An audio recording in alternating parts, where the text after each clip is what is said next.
Бисмиллахир-рахманир-рахим.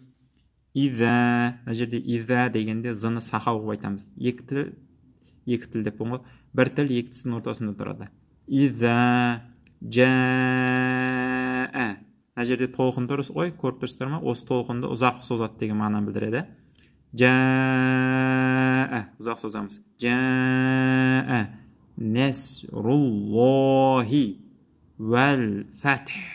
Вәл фәтх дегеннен тыны тербетіп жүрмейміз. Көбісі вәл фәтх, фәтх деп тыны тербетіп айтады. Фәтх емес, фәтх, фәтх. Тыны тербетпейміз. Вәруайтаннаса. Нун үстінде тәшдид тұрғанда кішкене ұстаймыз. Вәруайтан деп, деп. Вәруайтаннаса. Ядхулуна. Мына жерде дыны тербетеміз. Ядхулуна емес, яды деп.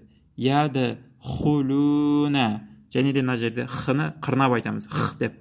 Ядхулуна емес, х қырнаймыз. Ядхулуна фи диниллахи афважа. Фасаббих. Мына жерде хді шығарамыз. Деп ысқырып шығатын әріп х болып кетпесін. Фасаббих болып кетпесін. Көбісінде фасаббих болып кетеді. Жоқ.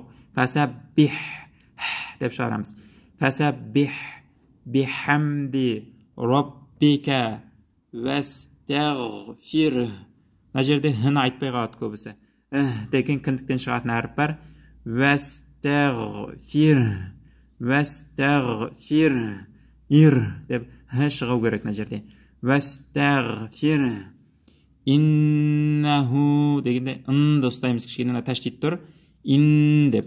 Иннаху. Худы созамыз сосын. Мына жерде кішкентай уды көріп тұрсыздар ма? Осы кішкентай у мына жердегі уды созады деген мағынаны білдіреді.